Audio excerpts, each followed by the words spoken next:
Bonjour à tous, bienvenue sur Comment ça roule. Présentation de nouveaux véhicules qui rejoignent ma collection.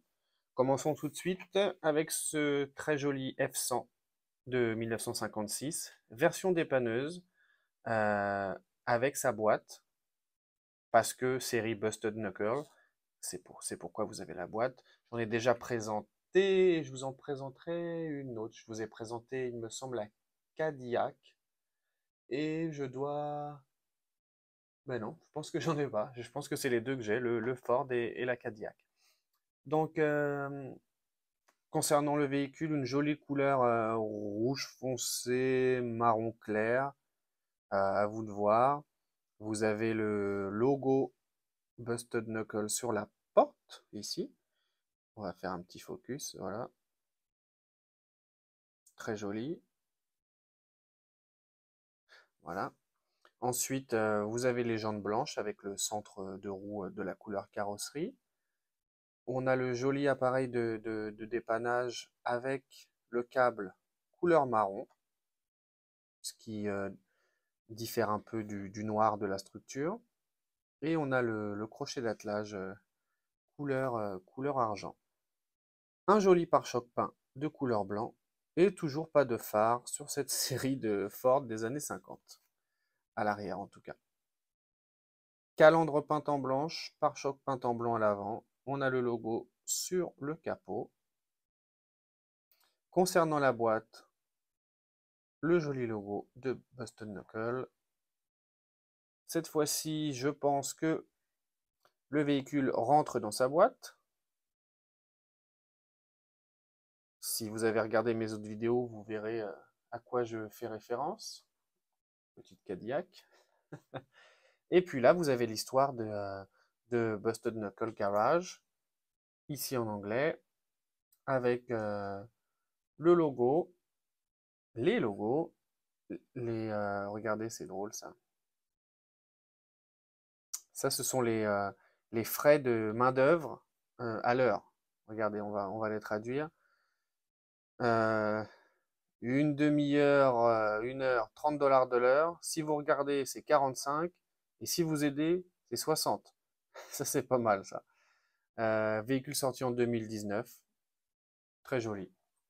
J'aime beaucoup, ça ajoute un petit quelque chose, cette petite boîte, je trouve. Ok. On passe au suivant.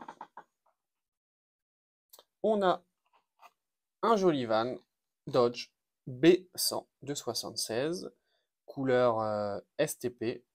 La série, c'est Running on Empty. C'est les stations essence. Bon, pour le F100, je reviens là-dessus, il n'y avait pas de numéro visible, hein, vous l'avez compris avec la boîte. Pour ce van, on a des jolies jantes chrome, une belle couleur rouge avec les logos de la compagnie, vous voyez. Traitement de l'huile, filtre à huile, voilà. La sérigraphie monte même jusque sur le toit. À l'arrière, le logo de la compagnie. Vous avez la plaque d'immatriculation, et d'ailleurs c'est écrit STP Oil. Voilà. À l'avant, le logo, pare-choc peint, phare peint, et mention spéciale pour les clignotants qui ne dépassent pas, ils sont à leur place, c'est très joli. Et on a les rétroviseurs, sûrement pourquoi ils ont fait ce petit appendice. Voilà, le châssis est en métal. Bon, le numéro 583 est très visible, hein, puisqu'il est sur un sticker. À l'arrière, les véhicules qui entrent dans la série numéro 3 de Running on Empty, et c'est un véhicule sorti en 2017. Donc, donc voilà, très joli. J'aime beaucoup les jantes. Très belles jantes.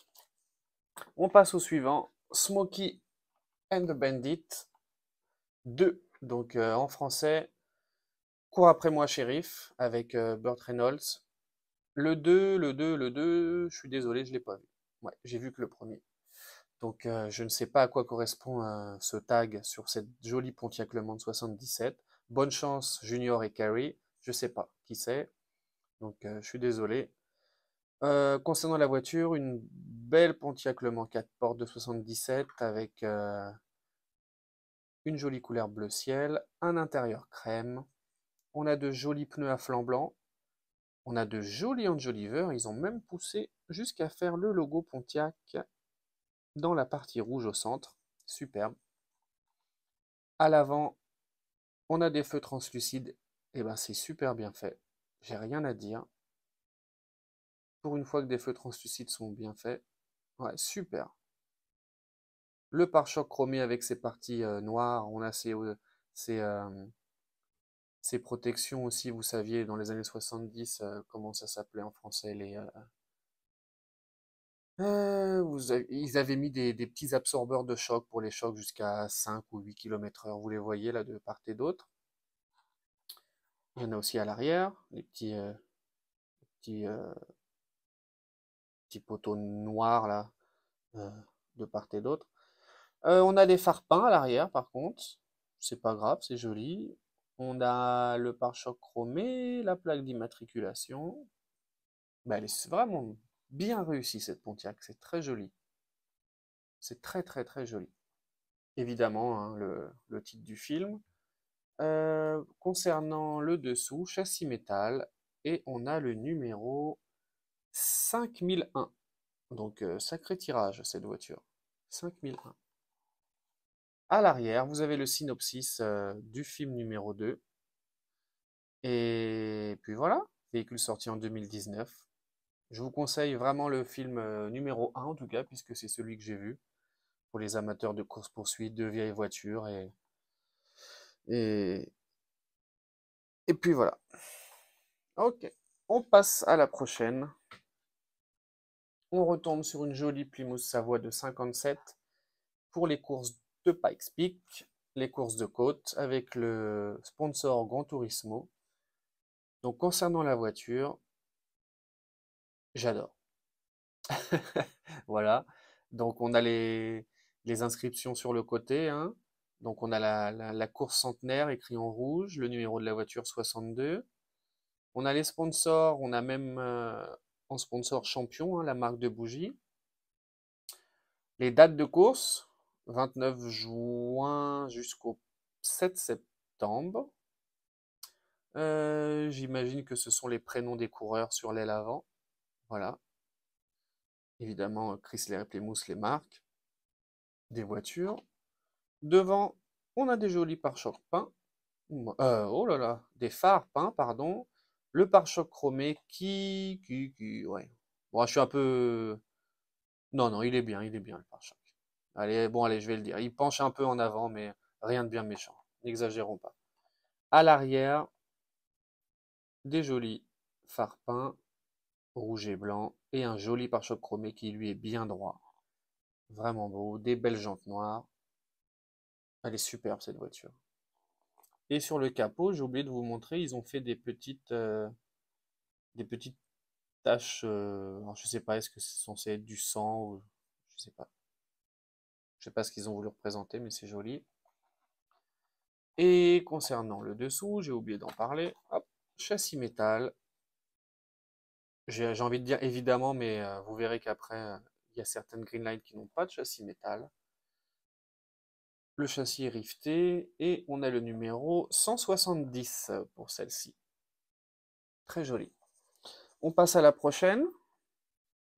Une magnifique AC Cobra de 65 aux couleurs de Gulf. Alors je ne sais pas pourquoi, mais comme je parlais du châssis, je vais vous le dire tout de suite. Ah bah si, celle-ci, châssis fait de métal. Ok, je pensais pas que les AC Cobra avaient des châssis métal. Ça me paraît bien léger. Alors à moins que ce soit que des parties du châssis qui sont en métal. J'en ai pas une d'ouverte. Non, j'en ai pas. Bon, écoutez, il marque que le châssis est en métal. Ben, on va les croire. Donc, concernant cette jolie Shelby, on est sur édition Gulf, donc bleu et orange. On a les pare-chocs, l'échappement qui court le long de la voiture.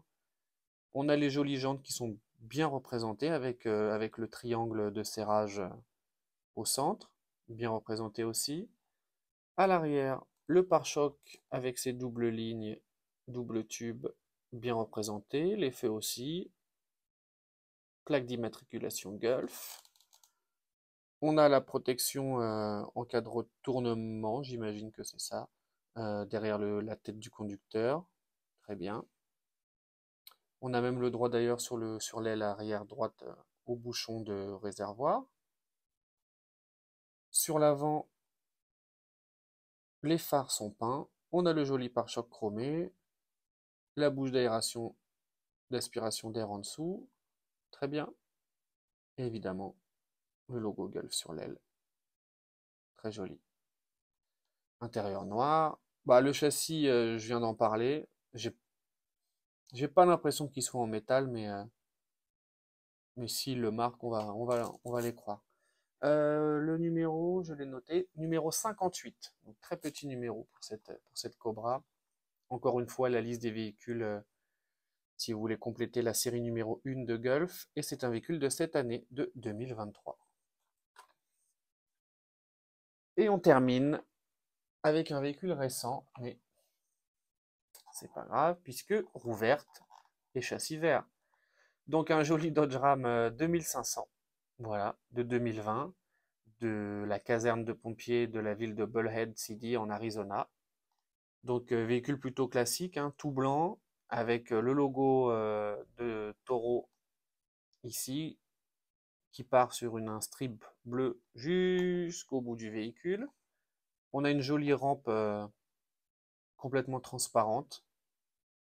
Par contre, je me faisais la réflexion, je trouve la finesse du plastique assez inquiétante. Donc pour ceux qui ne veulent pas ouvrir leur véhicule, en tout cas les roues vertes, attention à la fragilité de cette boîte. Alors je ne sais pas, est-ce que c'est parce qu'elle est plus grande, mais la finesse est, voilà, c'est assez perturbant. Le logo de la ville, voilà. L'inscription 2500 puisque c'est un RAM 2500 sur le capot. À l'arrière, les strips orange, enfin jaune et rouge plutôt, voilà. Le logo RAM, pare-choc noir, pas de plaque d'immatriculation. À l'avant, bah, le Dodge Ram est bien représenté en 2500 avec sa grosse calandre noire, phare translucide, pare-choc noir. Bon, c'est un véhicule utilitaire hein, pour les pompiers, rien d'extravagant. Mais je tiens à le préciser quand même, mention spéciale pour les rétroviseurs. On a le droit à de vrais rétroviseurs et non pas à des espèces de pâtés un peu comme sur ce van, un peu grossier, mais bon, ça fait le boulot, hein. Mais là, on est vraiment sur des rétroviseurs très bien détaillés, vous voyez. Et on a même le droit à la partie miroir, bon, qui est évidemment peinte en gris, mais ça fait vraiment le boulot. Le châssis vert, mais bon, ça, vous connaissez à force. Et on a le numéro 301. Concernant la carte, bah, c'est la série des pompiers. Voilà, c'est la série 3, véhicule sorti en 2021. Et si vous voulez collectionner les véhicules pour clôturer la série numéro 3, c'est cela. Voilà, je vous laisse mettre pause si ça vous intéresse. Je devrais pouvoir vous en présenter quelques-uns, puisque je pense les avoir pour la plupart. Voilà. Merci d'avoir regardé, puis on se retrouve très très vite pour la présentation d'autres véhicules de ma collection. Merci.